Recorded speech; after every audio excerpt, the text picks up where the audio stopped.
안녕하십니까. 연금전도사 이영철입니다. 반갑습니다. 제가 왜 연금전도사인지 아십니까? 우리는 지금 100세 장수 세대에 살고 있습니다. 또한 각자도생의 시대를 살고 있죠. 따라서 반려견이 아닌 연금이야말로 선택 아닌 필수다라는 이 진리를 제가 널리 전파하고 다니고 있습니다. 자, 우리에게 있어서 가장 핵심적인, 가장 노후연금의 핵심은 뭐라고 생각하십니까? 딩동대? 예, 국민연금과 바로 퇴직연금이 바로 핵심입니다. 오늘은 국민연금과 퇴직연금 인출 관점에서 인출 전략 중심으로 한번 이야기를 시작해 보도록 하겠습니다. 지금 우리는 65세 이상 인구가 1000만 명 시대를 돌파했어요. 그 중고령자들의 그 현실을 이렇게 들여다보니까 중고령자 중에서 노후 준비 안 됐다, 아직 미흡해 라고 답변하시는 분들이 52% 정도, 그러니까 과반 정도가 된다는 거죠. 그리고 나 혼자 산다, 홀로 사시는 분들이 의외로 많습니다. 380만 명 이상 되는 거니까요. 노인들의 한 40% 가까이가 혼자 사신다는 답변을 하셨습니다. 또 부부가 노후 생활하는데 어느 정도가 필요하냐 이렇게 물어보니까 300만 원 정도는 있어야 우리가 평범한 일상을 살 수 있더라, 이런 답변들을 하셨어요. 이러한 현실 하에서 지금 나타나고 있는 그런 현상들 이렇게 들여다보니까 그렇게 유쾌하지는 않은 것 같습니다. 아시다시피 OECD 국가 중에서 노인 빈곤율이 1위예요. 43% 수준이라니까요. 노인분들의 과반수 가까이가 굉장히 빈곤한 노년을 지금 보내고 있다, 곤고한 시간을 보내고 있다라는 그런 말씀을 하고 있습니다. 노인 빈곤율을 어떻게 구하는지 아십니까? 우리의 소득을 그 높은 수준에서부터 가장 낮은 수준까지 이렇게 쭉 줄을 세웠을 때 가운데 중간에 있는 그 소득 수준, 우리가 중위소득이라고 하는데 그 중위소득의 50% 이하를 우리가 노인 빈곤율이라고 합니다. 1인 지금 그 중위소득이 우리나라는 지금 220만 원 정도거든요. 2인 부부 기준으로 한 360만 원 수준 정도가 중위소득이라고 그래요. 근데 그것의 50% 이하에서 살고 있는 분들이 바로 빈곤율에 이제 해당되는 분들인데, 그분들이 이렇게 꽤 많은 그 비율을 차지하고 있습니다. 그뿐만이 아닙니다. OECD 국가 중에서 노인자살률, 노인자살률은 굉장히 압도적인 1위인 것 같습니다. 전 연령대에서 다 1위지만 노인자살률은 굉장히 굉장히 끔찍한 것 같습니다. 일 기준으로 11명 정도라는 그런 통계 자료를 봤어요. 굉장히 많은 분들이 어려움을 좀 처하고 있는 것 같습니다. 특히 남자 노인분들이 여성들보다 훨씬 많아요. 3.2배가 더 많습니다. 노인 자살률이요. 그걸 왜 그럴까라고 이렇게 우리가 생각해 보면 여성분들은 그래도 이렇게 부침성도 좋으시고 사교성도 좋으시고 또 이렇게 수다도 이렇게 많이 떠시지 않습니까? 그러다 보니까 훨씬 좀 건강하게 이렇게 사시는 것 같습니다. 근데 또 의외의 그런 또 그 비율도 있어요. 치매율은 남성보다 여성분들이 훨씬 많습니다. 근데 그것도 이렇게 생각해 보면 여성분들이 남성들보다 5, 6년 더 오래 사시지 않습니까? 오래 살다 보니까 아마 그 부분은 좀 치매율은 좀 많이 나오지 않나 하는 그런 생각을 하게 됩니다. 그뿐만이 아니고 65세에서 74세까지의 그 좀 중고령자들, 이런 분들이 본인이 직접 생활비를 벌고 있다, 이렇게 대답하시는 분들이 한 70% 가까이 되시는 것 같습니다. 그러니까 저는 이 비율에 대해서는 그렇게 막 우려된다, 이런 그 걱정은 그렇게 많이는 하지는 않습니다. 이렇게 반퇴 인생으로 우리가 일을 가지고 이렇게 생활하는 것은 건강한 노후에 도움되는 부분도 많기 때문에 그렇게 우려하는 것보다는 이 부분보다는 생활전선에서 너무 오랫동안 머무는 이 노인들의 비율이 굉장히 다른 나라에 비해서 많다라는 것이 조금 우려가 된다, 이런 통계인 것 같습니다. 이런 좀 부정적인 그렇게 불편한 이런 일들을 내가 들여다보면서 이 외에도 우리나라가 전 세계적으로 1위 하는 것들이 뭐가 있나 하고 한번 들여다봤습니다. 한번 통계자들을 쭉 제가 훑어보니까 우리나라가 실제 세계 경제 규모가 14위입니다. 14위면 굉장히 높은 거지요. 잘 사는 나라예요. GDP 순위로도 14위입니다. 이런 나라에 지금 우리의 민낯을 이렇게 들여다보니까 아까 자살률을 언급했었는데 작년 한 해 동안 2023년도 작년 한 해 동안 자살률 우리나라가 자살자 수가 12,900명, 막 13,000명 가까이 되는 것 같습니다. 굉장히 많죠? 근데 올해 5월까지 자살자가 6,375명 정도라는 이런 통계 자료를 제가 확인했습니다. 굉장히 작년보다도 더 많은 것 같습니다.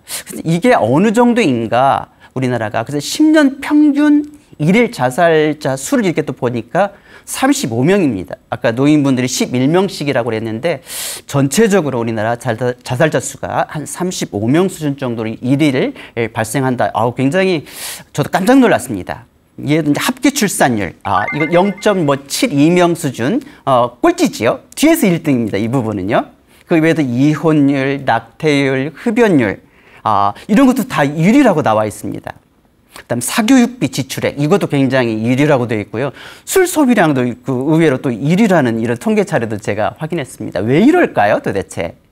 경쟁 심화에 따른 어떤 양극화 문제가 아닐까 하는 생각이 듭니다. 정말 우리나라는 우리가 생각하기에도 굉장히 빡셉니다. 굉장히 빡세요. 근데 그러다 보니까 빈익빈 부익부 이 간극이 굉장히 많이 벌어져 있는 것 같습니다.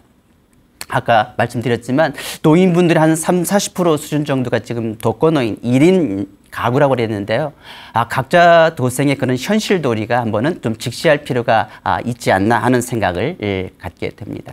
여러분들은 어느 때에 내가 나이 들어간다, 내가 좀 늙어가는구나 이런 그 느낌을 가지십니까? 뭐 20대, 30대 드시는 분이 이제 내가 늙어가는구나, 이제 정점에서 내려오는구나 이렇게 느끼는 비율보다는 보통 한 40대, 한 중후반, 50대, 40, 50대 될 때 내가 이제 어느 정도 나이가 들어가는구나 하는 것을 피부로 이렇게 느낄 것 같습니다. 그렇게 느낄 무렵이면 이제 더 이상 여러분들도 의도적 눈 감기를 해서는 안 됩니다. 이 의도적 눈감기라는 용어는 마가렛 해퍼넌이라는 그런 경영자이자 작가가 쓴 용어인데요. 불편한 진실 앞에서 우리의 뇌는 고의로 눈을 감아버린대요. 이게 불쾌하고 성가신 일은 못 본 척하고 의도적으로 이렇게 회피해버리는 이런 현상을 우리가 의도적 눈감기다라는 표현을 쓰셨는데, 대표적으로 우리가 생각해보면 은퇴, 노후 생각하면 머리가 지근지근하시죠? 생각하기도 싫죠? 그게 나의 현실이 될까? 이거 몰라, 일단 미뤄둬. 이런 생각을 우리가 보통 갖잖아요. 빚 갚기도 마찬가지죠. 빚 갚는 거, 이거 부채를 갚아야 되는데, 빨리 갚아야 되는데, 이것만 또 생각해도 상당히 머리가 복잡해집니다. 그러면 일단은 넘기자, 일단은 좀 넘어가서 생각하자, 이런 심리가 이제 바로 의도적 눈감기라는 용어로 이제 사용될 수가 있습니다. 우리가 이렇게 나이 들어감을 느낄 때, 이때는 이제 더 이상 의도적 눈감기 하면 안 된다고 제가 말씀드렸습니다. 그죠? 은퇴를 생각할 무렵이면 이제 가만히 있으면 안 됩니다. 펜을 들어야 됩니다. 우리가 머리로만 생각하는 이 단기 기억은 아무 의미가 없어요. 스쳐 지나가는 생각일 뿐입니다. 우리의 단기 기억은 한 40초 정도 유지가 안 된대요. 40초 정도밖에 수명이 안 된대요. 그러다 보니까 우리가 직접 써보면서 정리하면서 이것만이 좀 기억을 좀 오래 가질 수 있다는 것이죠. 실제로도 우리가 설문조사를 이렇게 들여다보니까 은퇴는 너무 걱정된다. 은퇴를 생각하면 너무 걱정되고 좀 잠이 안 온다. 이런 생각을 하면서도 은퇴 이후에 필요 소득이 어느 정도가 필요하다. 이런 것을 계산해 보지는 않았다. 실제로 얼마가 필요한지 실제 내가 계산해 보진 않았다. 이렇게 답변하시는 분들이 82%예요. 그러니까 걱정만 지금 밤을 새우시는 거예요. 그러면 아무 답이 안 나온다는 거죠. 그러면 펜을 들으라고 그랬죠. 내가 언제부터 내가 퇴직을 하고 연금을 수령할 것인가. 이제 첫 번째 바로 이 연금 수령 시기를 항상 생각해야 된다는 거예요. 두 번째는 나는 어느 정도면 내 노후를 살 수 있는가. 내 목표 수준, 나의 기대 수준은 어느 정도면 될까. 이걸 또 생각해야 되고요. 그리고 세 번째, 그렇다면 지금 현재 내가 확보한 노자금은, 지금 현재 내가 준비된 자금은 어느 정도인가, 이 현황을 알아야 되겠죠. 그럴 때는 파인을 딱 열어야 됩니다. 포털 사이트 파인을 열어야 됩니다. 그래서 파인을 열어서 퇴직연금, 국민연금, 개인연금 이런 것들을 한번 쭉 살펴서 내가 어느 정도 확보됐구나 라는 것을 자기 좌표를 일단 파악하는 게 중요하겠죠. 그리고 나서 나한테 필요한, 내가 쓸 수 있는 수월한 그런 솔루션을 찾는 것, 이런 순서로 우리가 진행하면 이렇게 정리해 가면서 우리가 해법을 찾아가면 의외로 쉬울 수가 있습니다. 걱정거리가 안 될 수도 있다는 것이죠. 자, 본격적으로 한번 진행해 볼까요? 아까 첫 번째 뭐라고 그랬습니까? 내가 언제부터 퇴직해서 연금을 수령할 것인가?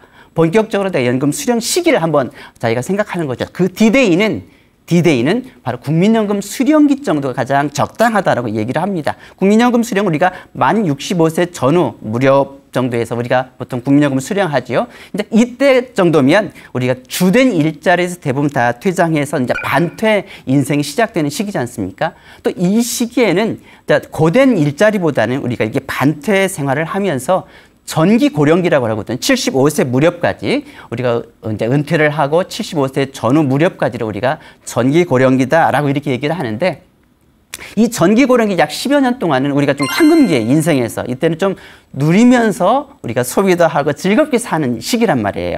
이 시기에도 빡세게 일하면 안 된다는 거죠. 왜냐하면 이 전기 고령기는 보통 우리가 물리적으로 75세 무렵까지는 우리가 자립적으로 주체적으로 우리가 생활을 할 수 있는 시기인데, 이 시기가 좀 넘어가면 다소 이제 이런 것에서 이제 제약이 생기는 이제 기간이기 때문에 내가 돈이 있어도 내가 의욕은 있어도 이렇게 움직일 수 없는 그런 상황들도 많이 오기 때문에 이 전기 고령기는 우리가 써야 된다, 좀 누려야 된다, 우리가 아끼면 떵 된다 이런 말도 하지 않습니까? 이제 아끼면 안 된다는 거. 이때는 좀 쓰는 시기이니까 65세 전후 무렵부터는 일부 좀 수령하는 시기가 맞다. 그리고 이런 계획을 세울 때는 국민연금만이 아니고 사적연금과 이렇게 통합계획을 세워서 통합해서 계획을 수립하는 게 좋다. 그래서 세금도 고려하고 본인에게 가장 수월한 방법으로 수령을 결정하면 되겠다라는 것이고요. 그다음에 건강수명이나 자산 소진도 이렇게 고려할 필요가 있습니다. 이제 건강수명이라면 예를 들어 나는 골골골해요. 오래 못 살 것 같아요. 스스로 생각할 때. 뭐 이럴 때는 좀 이렇게 당겨서 이렇게 받는 방법도 있겠죠. 뭐 조기 수령도 들 수 있고 퇴직연금도 이렇게 조금 더 당겨서 좀 앞단에서 좀 많이 쓴다든지, 이렇게 건강 수명을 또 생각해서 개인차에 따라서 이렇게 좀 계획을 세우는 것도 좋겠고, 또 자산 소진의 의미는 뭐냐면 우리 집안은 굉장히 명이 길어.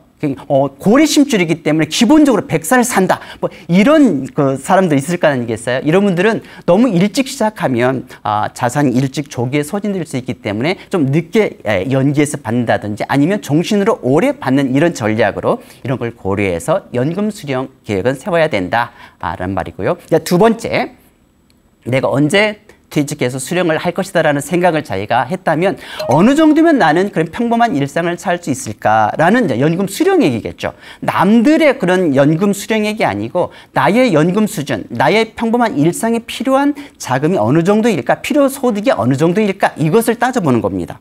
소득 활동기 한 7, 80% 수준이 좀 적당하다, 적정하다, 이렇게 보통 이 얘기를 하는데요. 물론 이건 자녀 양육이 어느 정도 다 끝나서 부담이 없이 순수하게 노후 생활하는 기준으로 볼 때 최소 생활비는 한 200만 원대, 부부 기준입니다. 그다음에 표준 생활비, 평범한 일상을 사는 한 300만 원대 정도, 그다음에 넉넉하게 생활하는 한 500만 원 정도다라고 이렇게 이제 전문가들이나 이 서베이 자료들은 많이 얘기를 합니다. 이건 어디까지는 일반적인 수준이고요. 어떤 개인차나 이런 것에 따라 다 다릅니다. 나는 뭐 200만 원으로도 충분하게 난 평범한 일상을 살 수 있어, 행복할 수 있어. 그러면 그게 자기의 기대 수준입니다. 목표 수준입니다.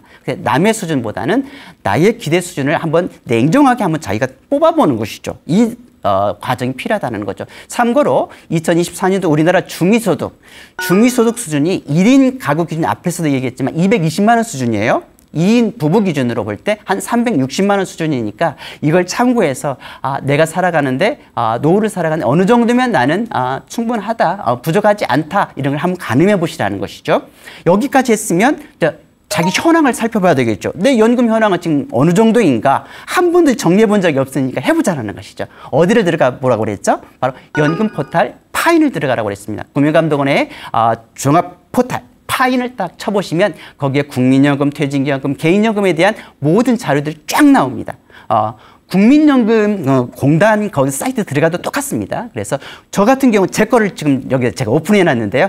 저 같은 경우는 지금 국민연금이 한 30년 정도 지금 제가 부었더니 이 수준으로 제가 만 59세까지 제가 부으면 매월 한 180만 원 정도 받는다라고 이렇게 떠 있더라고요. 그래서 저는 앞으로 3년 정도만 더 부으면 되거든요. 그래서 그렇게 부으면 한 180만 원 정도 받겠다. 이렇게 저는 지금 파악을 했어요.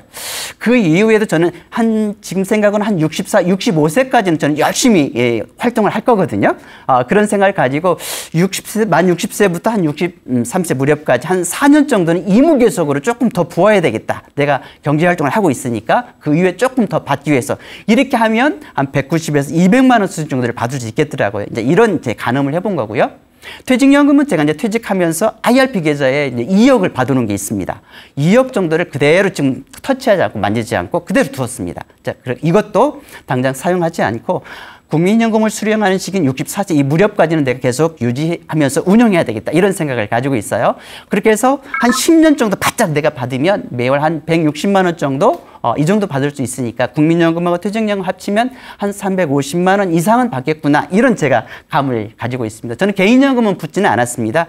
개인연금 대용으로 저는 IRP 계좌에다 추가 불입을 통해서 IRP를 이렇게 굴린 그런 케이스가 되겠습니다. 그 외에 나머지 우리 사주라든지 다른 이제 주택연금이나 이런 것들을 한번 저는 정리를 리스트업을 한번 해본 겁니다. 여러분들도 이와 같이 이런 사이트에 한번 들어가셔서 내 지금 현재 좌표가 어느 정도인가를 한번 살펴보시라는 거죠. 이걸 알아야 진단이 되어야 그 다음 솔루션을 찾을 수 있지 않겠습니까? 이제 솔루션을 어디서 찾을까? 어떻게 하면 내가 좀 더 수월하게 내 연금을 좀 늘릴 수 있을까? 첫 번째는 무엇보다도 공적연금인 국민연금. 국민연금에서 여러 가지 옵션들을 활용할 수가 있습니다. 여기에 여러 가지 뭐 추가 납부제도라든지 의무계속이라든지 이런 다양한 옵션이 있으니까 일단 공적연금인 국민연금부터 살펴보자. 두 번째는 사적연금인 이 퇴직연금, 이 IRP를 통해서 어떻게 하면 내가 좀 더 늘릴 수 있는가? 여기에서 어떤 방법을 찾아보는 것이고 이것도 아니라면 나는 뭐 어떤 다른 기타 현금 흐름 방안으로 뭐 임대수익이라든지 뭐 즉시연금이라든지 연금보험이라든지 주택연금이라든지 다양한 이런 연금화 방법들을 한번 같이 솔루션을 찾는 것이죠. 자, 지금부터는 이제 국민연금부터 한번 살펴볼까요? 어떻게 하면 국민연금을 가지고 내 연금 수준을 조금 늘려볼까? 이제 이것을 알아보자라는 것인데요. 국민연금은 다 알다시피 사회보험적 성격과 소득 재분배 기능을 가지고 있어요. 그래서 모든 국민들이 기본 생활비, 필수 생활비로서 기능하는 게 바로 국민연금이거든요. 그래서 가급적이면 좀 소득이 적은 분들, 이제 이런 분들이 좀 생활이 조금 부족한 분들일수록 국민연금을 먼저 챙겨야 됩니다. 아까 소득 재분배라든지 사회보험적 성격이라고 했기 때문에 많이 낸 분들은 조금은 보정되고 적게 내신 분들도 이렇게 조금 더 올려서 이게 받는 그런 구조이기 때문에 왜냐하면 국민연금 전체 가입자의 평균 소득하고 내 소득 이 두 개가 다 반영되어서 수령액이 결정되기 때문에 좀 이렇게 부족한 분들이 국민연금을 먼저 이렇게 검토하는 게 가장 좋을 것 같습니다. 평균적으로 20년 정도 가입 기간을 가지고 있으면 한 100만 원 수준 내외에서 받을 수 있고요. 30년 정도 나는 가입 기간을 가지고 있다 하면 150만 원 내외의 종신연금을 받을 수 있어요. 40년까지 받는 분이면 굉장하죠. 40년 가입 기간을 가진 분이면 정말 이렇게 손에 꼽을 정도로 이렇게 많지는 않을 것 같은데 이런 분들은 한 200만 원 수준 국민연금으로만 이렇게 받을 수가 있습니다. 일단 어떻게 하면 그러면 국민연금을 가지고 내가 조금 가입 기간을 늘려서 연금을 늘릴 수 있는가? 첫 번째, 일단 국민연금 의무가입은 만 18세부터 60세 미만까지입니다. 그러니까 만 59세까지 우리가 의무가입입니다. 그 시기가 넘어가면 그때부터는 이제 의무예요. 의무로 들어가서 내가 좀 더 붙고 싶다 하면 65세 전까지 내가 의무계속을 이렇게 부을 수도 있는 것이죠. 일단 의무는 60세 미만까지입니다. 근데 조금 내가 늘리고 싶다. 최소한 노령연금을 받으려면 10년이라는 가입 기간을 꼭 충족해야 되는데 이게 부족하다? 아니면 연금 금액이 너무 적다. 그래서 조금 더 늘리고 싶다 하시는 분들이 바로 추납제도, 추가 납부제도를 이용할 수 있는데 예를 들어서 실직이라든지 이직이라든지 군입대라든지 이런 소득 공백기에 내가 미납했던 보험료가 있을 때 이것을 납부하고 가입 기간을 회복하는 그런 방법이 추가 납부제도입니다. 의무제도라는 것도 있습니다. 이것은 의무계속이나 의무가입 두 가지가 있는데 예를 들어 저 같은 경우에도 이제 저는 일찍 희망퇴직을 했습니다. 그래서 그 이후에는 소득이 굉장히 많이 감소했어요. 이런 기간에는 이렇게 저렴한 그런 보험료로 이렇게 계속 의무계속 갈 수가 있습니다. 이런 방법으로 가입 기간을 계속 이어가는 것, 늘리는 방법, 이게 바로 이제 의무제도들입니다. 반환 일시금 반납제도라는 게 있는데 국적을 상실했거나 국외 이주, 즉 이민을 가신 분들, 그다음에 최소 가입 기간인 10년을 채우지 못하고 60세가 되신 분들, 이런 분들은 일시금으로 지급을 해버리거든요. 근데 다시 우리나라 돌아왔다거나 아직 65세까지 좀 기간이 남아 있어서 내가 이걸 반납하고 그때 가입 기간을 내가 회복해서 노령연금을 받는 방법이 바로 반환 일시금 반납 제도입니다. 아까 이무제도에 위해서 잠깐 언급했는데요. 국민연금 맞벌이 전략, 이것도 많이 언급을 해요. 보통 전업주부에게도 이제 와이프가 특별한 그 소득 활동을 하지 않는다, 이런 분들에게도 국민연금을 받을 수 있는 방법이 바로 의무가입제도입니다. 저 같은 경우도 저희 집사람한테 의무가입제도를 제가 6년 전에 가입시켜줬어요. 그래서 가장 적은 9만 원부터 53만 원까지 자기가 선택할 수 있는데 9만 원짜리로 지금 한 6년째 지금 넣고 있습니다. 이렇게 전업주부들도 국민연금을 받을 수 있는 의무가입제도를 이용하는 방법도 있습니다. 그런데 여기서 중요한 것은 가입액보다는, 그 보험료 금액보다는 가입 기간이 더 중요하다는 걸 꼭 기억했으면 좋겠어요. 예를 들어서 9만 원 보험료로 20년을 내가 만약에 가입을 했다. 9만 원으로 20년을 내가 가입하면 65세에 국민연금 수령할 때 한 40만 원 정도를 내가 수령할 수 있어요. 근데 만약에 9만 원이 아니고 18만 원으로 내가 10년을 가입했다. 그러면 이분이 수령할 수 있는 65세 금액은 한 25만 원 수준 정도 되거든요. 그래서 이렇게 가입 금액보다는 가입 기간이 훨씬 중요하다라는 거 기억했으면 좋겠습니다. 이제는 이제 수령하는 것 한번 따져볼까요? 국민연금 수령하는 것은 크게 연기, 조기, 이 두 가지 방법이 있습니다. 어떤 때 연기를 할 수 있을까요? 결국에는 이제 세금과 감액이 이제 관건인데요. 예를 들어서 연금 수령 대상 나이가 됐어요. 그런데 계속 소득 활동을 하고 있습니다. 다시 말해서 예를 들어 저에게 한번 예를 들어볼까요? 제가 64세부터 저는 연금 수령을 하게 돼 있는데 64세 무렵에 됐는데 어디서 저를 CEO를 이렇게 예를 들어서 초빙기에 갔다. 그래서 연봉을 한 1억 정도 주겠다. 이제 이런 제안이 있었습니다. 뭐 이런 일은 뭐 적겠지만 이런 일을 이제 가정해 본다면, 그래서 뭐 연봉 1억을 주겠다 해서 모셔갔습니다. 이런 경우는 제가 노령연금 수령 대상 나이긴 한데 계속 소득 활동을 하고 있기 때문에 이때는 굳이 내가 노령연금을 받을 이제 필요가 좀 적어지죠. 그래서 경제적 여유가 있고 타 소득으로 연금 수령이 이제 불필요한 경우에는 좀 늦추는 것, 연기하는 방법이 있습니다. 왜냐하면 또 이렇게 연기를 안 하고 그냥 나는 계속 내 나이 때 그냥 받을래, 이렇게 하는 경우에는 감액이라는 게 있어요. 그래서 기준 평균 소득이, 예를 들어 내가 64세 이후가 됐는데 연금 수령 나이가 됐는데 기준 평균 소득이 올해 기준으로 2024년 기준으로 286만 원 정도를 초과해서 내가 소득이 발생을 한다. 그러면 감액이 발생합니다. 초과 금액이 100만 원 정도 된다. 그러면 한 5% 정도가 감액이 돼요. 이렇게 초과 소득에 따라서 5%에서 50%까지 이렇게 감액이 5년 동안 일어납니다. 이런 경우에 굳이 지금 받을 필요가 없는 거죠. 이럴 때는 이제 1년 연기할 때마다 이제 가산이 되는데 7.2%가 가산이 돼요. 그래서 최대 5년 연기되면 36%가 가산이 돼서 종신 지급되거든요.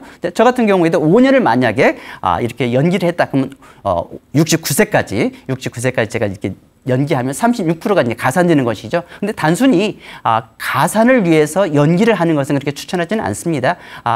가입 기간이 10년 내외로 이렇게 짧거나 그래서 연금 금액을, 연금 수령을 좀 늘리고 싶은 분들이 이제 조금 연기해서 소득 활동을 하고 있으니까 연기해서 받는 방법이지 굳이 많이 받기 위해서. 왜냐하면 우리가 건강보험료도 생각해야 되거든요.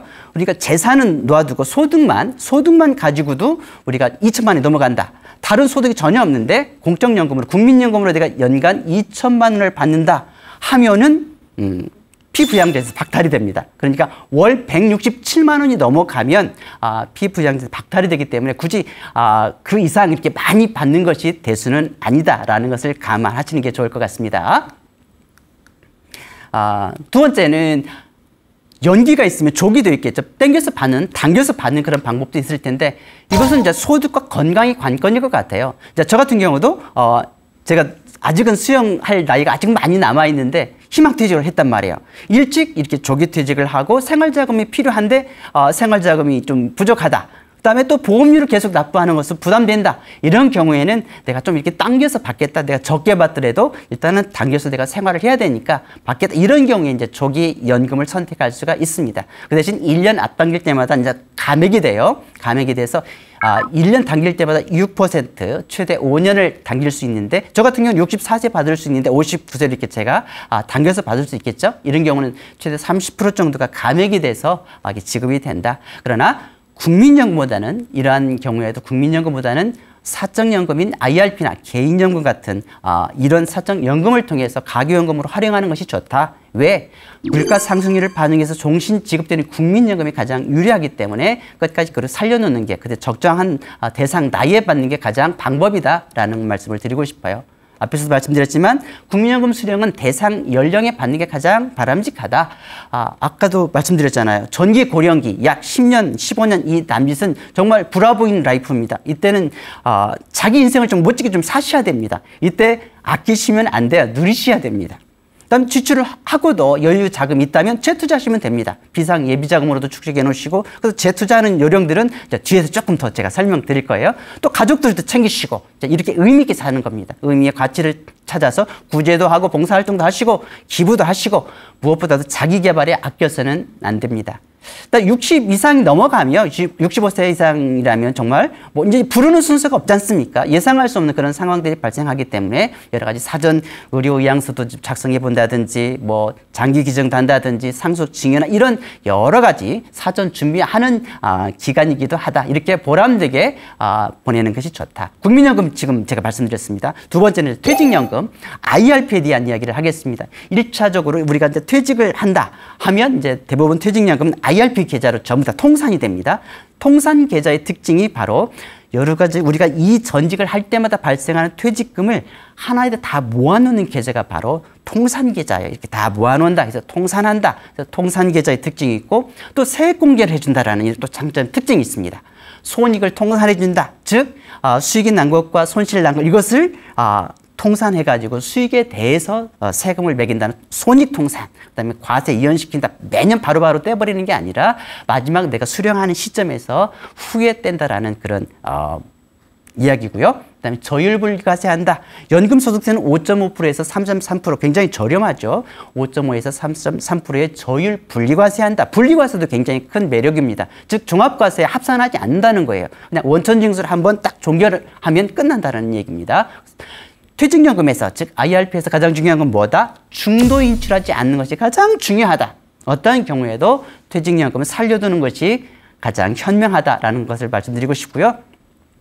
저 같은 경우는 사적연금은 개인연금, 뭐 연금보험, IRP 이렇게 막 분산하는 것보다는 자기에게 가장 수월한 자기한테 가장 잘 맞는 연금 계좌 중에 하나로 통합해 관리하는 것도 하나의 방법이다. 저 같은 경우는 IRP 계좌 하나로 통합해 관리하고 있습니다. 그렇게 하는 걸 분산해서 여러 가지로 관리하는 것보다는 훨씬 수월하다. 성격들이 다 비슷하기 때문에요. 그다음에 IS에서 우리 IS 계좌가 뒤에서 소개해 드릴 텐데 만능 뭐 비과세 해주는 그런 상품이죠. IS의 그 만기분이 됐을 때 이 여유자금이라면 이것을 IRP 계좌로 옮겨서 이것도 세액 공제도 받고 나중에 수령할 때는 연금소득세로 3.3에서 5.5%가 연금소득세로 저율로 분리과세할 수 있으니까 이렇게 활용해서 노후 자금을 마련하는 방법도 있다. 또 주택 다운사이징을 해가지고 뭐 큰 평수인데 작은 평수로 옮긴다든지 아니면 도시 주변으로 이렇게 옮겨서 중심부에서 주변으로 좀 옮겨서 이렇게 양도 차익을 남겼다. 만약에 그랬다면 1억 원까지는 IRP 계좌로 우리가 옮길 수가 있어요. 다운사이징을 통해서 양도 차익이 발생하면 그 중에서 1억까지는 IRP 계좌로 옮기면 그놈에 대해서 연금소득세로 이렇게 부과하니까 절세할 수 있는 그런 수단이니까 이렇게 활용해서 IRP를 활용할 수도 있다라는 말씀을 드릴 수 있습니다. 어떻게 활용할 것인가? 퇴직연금을요. 이 IRP는 가장 큰 기능 중에 하나가 바로 가교연금입니다. 아까도 말씀드렸지만 조기퇴직이나 희망퇴직이나 이런 것들을 통해서 조기에 일단 지금 생활자금이 필요하다. 내가 충분하게 소득을 다 마련했다면 모르지만 그런 것들이 조금은 내가 불안하다 할 때는 퇴직연금을 우리가 쌓아놨던 것들을 효과적으로 활용하는 것이 또 지혜겠죠. 그래서 조기 퇴직 후에 소득 단절기에 우선 활용할 수 있는 것. 그래서 국민연금 수령 전까지 이걸 효과적으로 활용하고 부채, 빚에 굉장히 주의해야 되기 때문에 이것을 활용하는 게 좋겠다. 그다음에 IRP를 사용할 때에도 일시금을 한 방에 찾는 것보다는 최단 연금 수령 기간 동안 선택해서 받는 게 좋다. 이게 절세 효과적이기 때문에 그렇습니다. 연금 한도 내 수령을 하게 되면 퇴직 소득세 30%까지 절감해 줍니다. 그다음에 한도 초과해서 우리가 수령하는 것만 퇴직소득을 물기 때문에 가급적이면 일시금을 한 번에 찾기보다는 그렇게 하면 전부 다 퇴직소득을 떼버리지만 최소 최단기로 받을 때는 아마 5년까지도 받을 수가 있어요. 최대로 하면. 그래서 최단 연금 수령으로 선택을 하시면 퇴직소득을 그래도 한 30%까지는 우리가 절감할 수 있으니까 이런 방법을 선택하는 것도 좋겠다. 그다음에 퇴직급여 부분과 내가 세액공제를 받기 위해서 추가 불입하는 부분이 있잖아. 이 두 개를 분리하는 것도 하나의 방법입니다. 왜냐하면 IRP 계좌를 해지해버리면 일부 해지가 안 돼요. 전액이 그냥 다 해지되기 때문에 전부 해지가 되기 때문에 일부만 필요한데도 이걸 전부 다 해지하는 그런 어려움이 있기 때문에 아예 퇴직급여 부분, 회사가 불입해주는 퇴직금 부분에 대한 IRP와 내가 매년 세액공제 받는 내가 추가 납부한 그런 추가 불입 IRP 이 두 개를 분리할 수가 있습니다.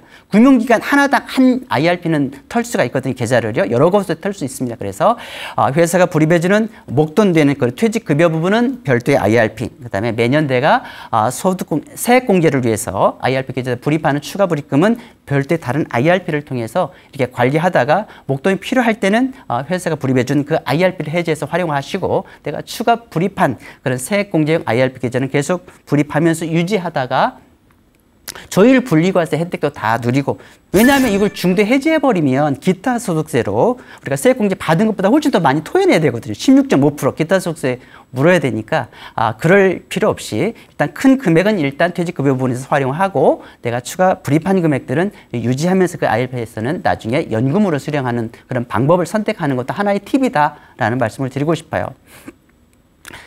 연금을 이야기할 때 우리 이 세금 부분을 이해하지 못하면 아무 의미가 없어요. 실제로 세금 고민이 없다면 우리 인출 전략은 크게 필요가 없습니다. 똑같다면 그냥 바로 받아서 자기가 알아서 자기 요량껏 쓰는 건데 그러지 않아요. 세금 때문에 우리가 이런 어떻게 수령할 것인가, 어떻게 효율적으로 우리가 절세할 것인가. 자, 여기에서 이제 연금 수령 방법들이 막 나오는데요. 그러려면 자금 원천에 대한 세금 이해가 조금 필요합니다. 우리가 상식적으로요. 그래서 연금 수령 계획은 절세 전략이 전부 다 해도 과언이 아니라고 제가 말씀드렸는데, 그래서 퇴직연금 이 IRP 계좌를 이렇게 쭉 저희가 이렇게 들여다보면요. 첫 번째 자금 재원이 회사가 내 퇴직금으로 불입해주는 퇴직금이 있어요. 그 퇴직금이 있고, 그다음에 내가 세액공제 받기 위해서 매년 초과 불입해주는 추가로 제가 납입하는 그 금액 두 가지가 성격이 있죠. 회사가 넣어주는 것, 내가 추가 납입하는 두 가지가 있습니다. 내가 추가 불입한 금액 중에서도 내가 세액공제를 받은 금액이 있고 너무 많이 내가 넣어서 예를 들어서 IRP 계좌는 900만 원까지 세액공제 해주잖아요. 연간에요. 근데 900만 원 이상 내가 불입했다면 1,800만 원까지 불입할 수 있으니까 세액공제를 받은 금액이 있고 받지 않은 금액이 있을 수 있어요. 이렇게 성격이 다 다른데 이런 경우에 이런 두 가지를 일단 알고요.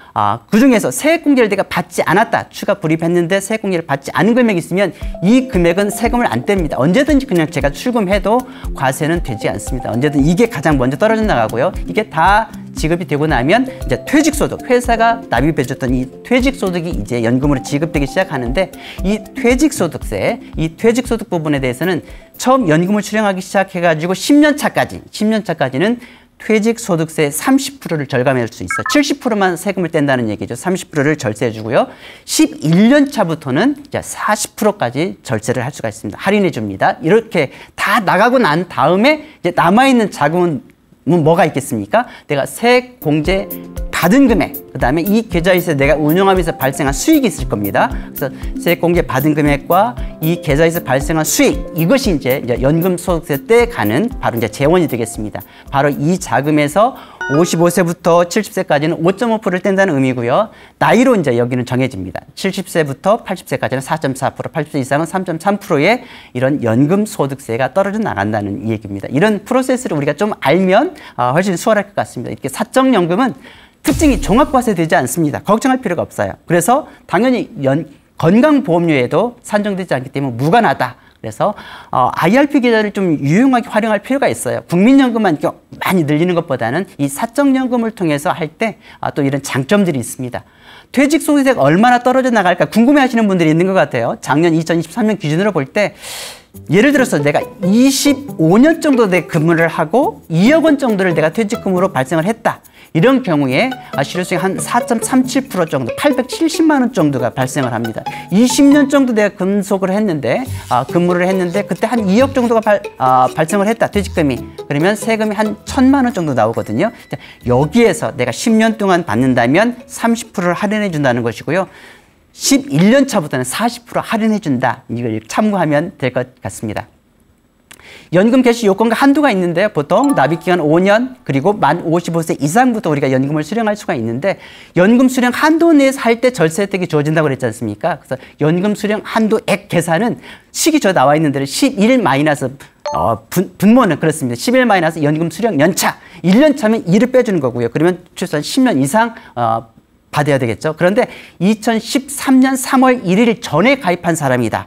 이 IRP 계좌가 가입 기간이 2013년 3월 1일 전에 가입한 사람은 연금 수령 연차가 6부터 시작합니다. 그러면 5년 내에 대부분 다 연금 수령 한도 내에서 다 뺄 수 있다는 의미가 되겠는데, 이걸 참고하시면 될 것 같습니다. 퇴직연금 IRP 계좌를 통해서 연금을 수령하는 팁들을 한번 구체적으로 한번 살펴볼까 합니다. 먼저 일단 내가 퇴직을 했다. 그래서 55세가 됐다 하면 지금부터는 이제 연금 수령이 가능하거든요. 그러면 지금 당장 연금이 필요하든 필요하지 않든 간에 일단 먼저 연금 개시를 신청하십시오. 이게 훨씬 도움이 되는데, 왜 그러냐면 개시를 하고 10년 차까지는 퇴직소득세 30%를 할인해 준다고 그랬죠. 그다음에 11년 차부터 계속 40%를 할인해 준다고 그랬습니다. 그런데 내가 55세 이후에도 제가 계속 근로활동을 하고 있어요. 소득활동을 하고 있어요. 그래서 굳이 내가 지금 당장 IRP 계좌를 깨서 지금 받을 필요가 없다. 그런 경우에도 IRP 연금 수령 신청을 하시라는 거죠. 그래서 앞에서 최소 그냥 연간 10,000원도 신청할 수 있거든요. 이렇게 연간 최소 금액으로 일단 연금 개시를 신청해서 10년 차까지 쭉 가는 거예요. 10년 차까지 쭉 가는 거예요. 예를 들어서 64세, 65세까지 쭉 가는 거예요. 그때까지는 앞단에서는 30% 할인해 주는 거니까요. 그리고 나서 본격적으로 내가 64, 65세 무렵, 이제 11년 차 무렵부터 진짜 이제 연금 생활을 해야 되겠다. 그때부터 수령할 때는 40%를 절세해 주니까 절세 방법으로서 일단은 내가 지금 당장 연금이 필요하지 않더라도 연금 수령 개시는 신청해라. 그러면 나중에 실제적으로 내가 받을 때 훨씬 도움이 되니까 이런 방법을 해라 라고 이렇게 팁을 드리기도 합니다. 자, 여러분들이 연금 계획을 세울 때 나는 지금보다는 나중에 이제 쓰기는 쓸 텐데 그때 연금 좀 혜택을 좀 절세 혜택을 좀 많이 보고 싶어, 이런 계획을 가지고 있으시면 먼저 신청하는 것도 방법이다라는 것을 말씀드리는 거고요. 두 번째, 연금액, 아까 연금 지급 순서가 있었지 않습니까? 내가 추가 불입을 했는데 세액공제를 안 받은 것, 세액공제 받지 않은 거, 이게 가장 먼저 떨어져 나간다고 그랬어요. 이거는 그냥 아무 문제 없이 그냥 과세 없이 그냥 지급됩니다. 그리고 두 번째가 회사가 납입해준 퇴직금 부분, 그 퇴직금 부분이 이렇게 또 쫙 순서적으로 나갑니다. 이게 다 지급하고 나면 나머지는 뭐라고 그랬어요? 마지막에 지급되는 재원이 내가 세액공제를 받은 것, 그 다음에 이 계좌에서 발생한 수익 부분, 이것이 이제 마지막 연금 지급 재원이 됩니다. 그런데 여기에서 이 금액이 굉장히 많아요. 내가 수익이 막 따블났어요. 그래서 굉장히 연금 지급액이 많다. 그래서 연간 지급될 금액이 1,500만 원을 넘을 것 같다. 연간 내가 받을 연금액이 1,500만 원을 넘을 것 같다. 이런 경우에는 이게 종합소득으로 넘어갈 수가 있어요. 그래서 이런 경우에는 수령 기간을 좀 늘리는 거죠. 연차를 좀 더 늘려서 좀 오래 받으면 그런 염려가 없고, 만약에 설령 뭐 이렇게 받아도 괜찮아 하면 초과할 때도 그냥 신청하면 종합 소득으로 합산하지 않고 기타 소득세 16.5%로 분리과세로 그냥 정결될 수도 있습니다. 이렇게 선택할 수는 있습니다. 그래서 5.5%로 이렇게 길게 받으면 5.5%로 이렇게 연금 소득세를 낼 수가 있는데 1,500만 원이 넘어서 또 이렇게 기타 소득세를 이렇게 물려서라도 나는 그냥 빨리 그냥 다 받을래, 무방하다 하면 그냥 받아도 되고요. 이런 경우에는 좀 길게 해서 세금을 좀 절제 있는 방법이 있다, 이런 말씀을 드리고 싶습니다. 그다음에 운용은 보수적인 관점에서 연금을 이제 수령하기 시작했지 않습니까? IRP 계좌에서 연금 수령을 이제 개시를 했으면 이때부터는 조금 더 이제 보수적인 관점, 안정적으로 운영하면서 그래야 예측이 가능한 연금 수령을 할 수 있기 때문에 그렇게 준비하는 게 맞겠다라는 말씀을 드리고 싶어요. 연금 수령 설계는 굉장히 다양합니다. 금융기관에 따라서 아주 다양하게 굉장히 많은 옵션을 들여서 맞춤형으로 설계할 수가 있어요. 굉장히 다양한 방법으로 연금을 수령할 수 있는데 가장 첫 번째 방법은 기간 지정형이죠. 가장 일반적인 건데요. 5년 이상의 연 단위로 기간을 정해서 정액을 이렇게 받는 방법입니다. 현재 평가 금액을 분자로 놓고 이걸 연차로 나누어서 지급하는 방법이 되겠어요. 5년, 10년 동안 나는 이걸 정해서 받는 방법이 기간 지정형이고요. 금액 지정형도 있어요. 나는 매월 100만 원, 150만 원 이런 식으로 금액을 정해서 연금을 수령하는 방법이 있습니다. 그렇게 지급하다가 마지막 최종 회차에 잔여금을 지급하는 방법이 바로 금액 지정형이 되겠습니다. 그다음에 구간을 또 지정하는 방법도 있어요. 연금을 국민연금을 수령하기 전까지는 굉장히 소득이 적으니까 이 앞단에서는 내가 좀 많이 받을 거야. 그리고 그 이후 국민연금을 수령하는 기간부터는 이게 보정해서 조금씩 줄여가도 상관없어. 이런 식으로 구간을 지정해서 앞단에서는 많이, 뒤에서는 이렇게 줄여서 받는 방식으로 이렇게 체증, 체감 이런 방법으로 다양하게 설계할 수도 있고요. 또 기간과 금액을 지정해서 이렇게 또 받는 방법들도 있고, 요즘에는 아까 말씀드렸지만 실질적인 연금 수령이 아니더라도 최소 금액으로 일단 연금 개시 신청하세요. 그래서 필요할 때 제대로 받으십시오. 이렇게 말씀을 드렸었는데 그게 바로 이제 비정기 연금 인출 방식인데, 연금액과 수령 기간을 정하지 않고 자유롭게 이제 자기 인출 계획에 맞춰서 이제 수령하는 방법입니다. 그래서 이번 달에는 뭐 10,000원 받고 아니면 100만 원 받다가 다음 달 뭐 계속 이렇게 조금씩 받다가 마지막에 뭐 12월 달에 1,000만 원을 받겠다. 이런 식으로 기간을 이렇게 자율자재로 이렇게 필요에 따라서 금액을 정하지 않고 이렇게 받을 수 있는 방법이 바로 비정기 연금 인출 방식이다. 이렇게 말씀드릴 수가 있겠습니다. 자, 오늘 지금까지 설명드린 것들을 한번 쭉 정리해 볼까요? 일단 은퇴가 생각날 때 뭐 하라고 했습니까? 펜을 들고 정리하자. 머리로만 고민해서는 아무 답이 안 나온다. 이렇게 말씀드렸어요. 그죠? 자, 은퇴가 생각날 때 먼저 나는 언제 은퇴해서 연금 생활을 시작할 것인가? 수령 기간을, 수령 시기를 한번 정해보라고 그랬죠.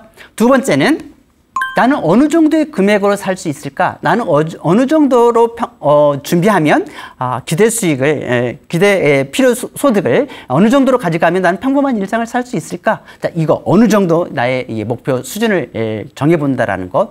그러고 나서 내 현황이 지금 어느 정도 지금 확보되어 있는가? 어느 정도 나는 준비되어 있는가? 그래서 파일을 딱 열어보라고 했지 않습니까? 통합 포탈, 연금을 한눈에 쫙 볼 수 있는 게 바로 굉장히 잘 되어 있습니다. 파인 포탈을 딱 들어가서 나의 현황을 쭉 살펴본다. 그러면 국민연금, 퇴직연금, 개인연금을 통해서 내가 어느 정도 수령할 수 있는가. 이렇게 나의 현황을 잘 살폈다면, 진단이 됐다면, 이에 따라서 현황 파악이 됐다면 지속 가능한, 나한테 가능한 가장 수월한 방법으로 솔루션을 찾는 거죠.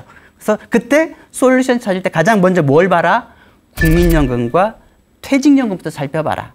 둘 중에서도 국민연금의 여러 선택 옵션들이 많으니까 내가 활용할 수 있는 그런 옵션들을 최대한 살펴봐라. 특히 내가 소득이 연금 수령액이 아직 보니까 너무 적거나 아니면 가입 기간이 짧아서 좀 더 늘려서 나 연금 수령을 좀 해야 되겠다. 무엇보다도 그런 경우에는 바로 이제 국민연금에서 활용할 수 있는 방법들이 많습니다. 실제로 이것은 필수 수익, 최소의 그런 기본 수익이기 때문에 국가에서도 여러 가지 그런 옵션들을 많이 열어놨습니다. 그래서 여러분들이 살펴서 나한테 가장 수월한 방법을 찾는 것이다. 이렇게 나에게 수월한 방법과 내 형편에 맞게 연금 계획을 완성해가는 것, 이것이 바로 노후 준비입니다. 이러한 방법으로 여러분들의 행복한 은퇴 준비 해가시기 바랍니다. 경청해주셔서 고맙습니다. 감사합니다.